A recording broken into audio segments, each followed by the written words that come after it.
so iets te doen, want die mense wat my ken, weet almal dat my blaas sit agter my oë. So, die hele Paasnaweek storie, van die Goeie Vrydag af, die kruisiging, die prentjies, die versies, alles wat mens kry, is so hartseer.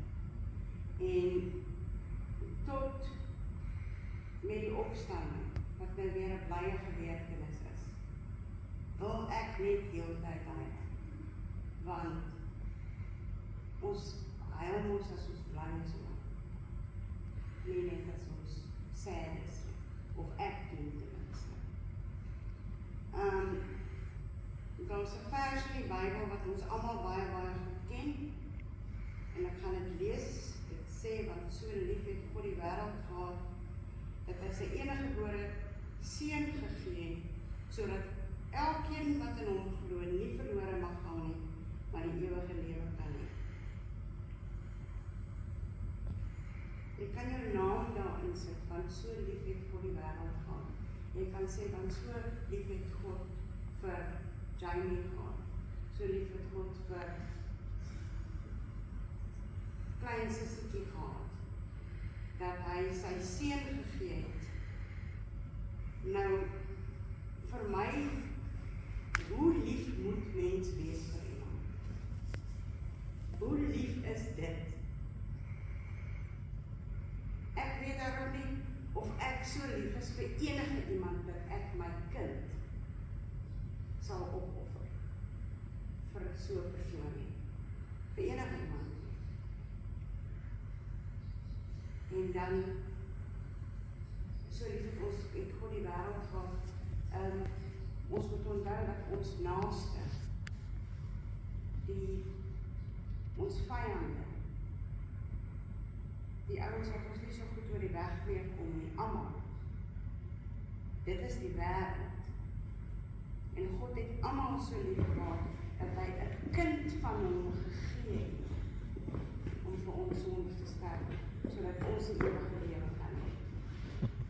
Nou, wat sou gebeur die dag met die kruisiging? As die Here gesê het, no way, as Jesus gesê het, no way, en omgedraai en weggehardloop, waar sou dit ons gelos? Ons sou sonder hoop, sonder genade, sonder liefde in die wêreld gegaan het. Dit het my altyd dink aan die mense wat nie aan die Here glo nie. Hulle dink hulle is reg en hulle gaan aan met hulle lewe. En baie mense kom nie agter dat die goeie dinge wat met hulle gebeur, die hoop, die liefde en die genade wat die Here vir hulle het, is omdat dit die Here is. Dit is nie maar toevallig om aan die wêreld aan hulle kant is nie. Maar net die mense wat glo in God, weet waar dit vandaan kom. Weet dat niks is toevallig. En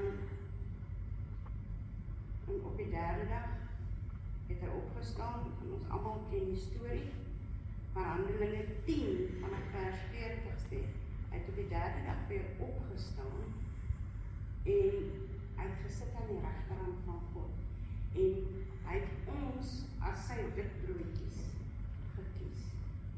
En ons het so rukkie teruggelees in Matteus van die vissers van mense. Hy het sy witbroodjies vissers van mense gemaak. Hy verwag dat ons moet uitgaan. Dis ons job, dis die job wat hy vir ons gegee het. Ons moet uitgaan en ons moet sy woord verkondig. Ons moet vir ander mense gaan vertel van sy goedheid, van sy genade, van sy liefde. En in die tye waar dit nie so goed gaan met 'n mens nie, het jy altyd die hoop. Want jy het hom binne in jou hart, en jy weet, jy kan maar net gaan en jy kan gaan bid. En vir my is alles oukei daarna. Dan, ons werk almal na 'n einde toe, ons almal. En omdat die Here, omdat Jesus gekruisig is, gesterf is, begrawe is en weer opgestaan het, weet ons dat ons die ewige lewe het. So ons is net tydelik op die aarde, totdat die Here ons kom haal, totdat ons plek reg is voor. Dan kom haal hy ons, en dan lewe ons vir ewig saam met hom. Maar jy gaan nie, dit gebeur nou nie as jou plek nie reg is nie. En 'n mens sal nou sê, maar wanneer is jou plek reg? Want ek meen, hierdie ou het gisteraan party gehou, hy het dronk geword, hy het 'n beach road afgery en hy het 'n kind doodgery. Ja, dit is iets leliks wat gebeur het, maar die Here het daai kind se plek reeds reg gehad. Hy het daai kind nodig gehad. Dit is hoe ek dit sien, dit is hoe dit vir my troos bring vir al die lelike dinge wat gebeur in die wêreld. Ek het so rukkie terug iets belewe en ek wil dit vertel, want dit sê net vir my dat my plek was nie toe nie, is nog nie nou nie, want hier staan ek vandag reg. Maar wat gebeur, dit kon so maklik vir my en my dogter se dood beteken het. So 2 weke terug het die wind verskriklik gewaai in die en ons het uitgegaan by die woonstel onder by die paadjie en ons wou uitgaan oor die pad van my ma toe. Hulle bly net so oorkant ons. En ek druk teen 'n mout van die hek, sodat die linkerkant oopgaan waartoe ons op pad is om uit te loop onder weer en na my ma toe. En hy wil nie druk nie. En om een of ander rede toe gaan die regterkant van die hek oop. Wel, ons loop by die regterkant uit. Toe ons uitloop by die hek, hier is die linkerkant, hier is die regterkant, toe kom daar 'n venster met raming al uit die 3de verdieping uit.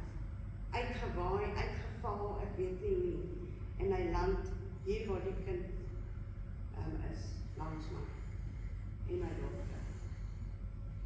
Dit was 'n verskriklike slag. Nie een glas splintertjie het op ons geraak nie, nie een glas splintertjie. Die volgende oggend het ek kaalvoet uitgegaan na die kar toe om gou iets te kry en ek het in 'n glassplinter getrap. Daai kar van my is omtrent van hier af na die rekenaar toe geparkeer van daar waar die glas in was. Die glas het geval hier waar die kind is. En nie een stukkie glas het ons geraak nie. Nou dis genade.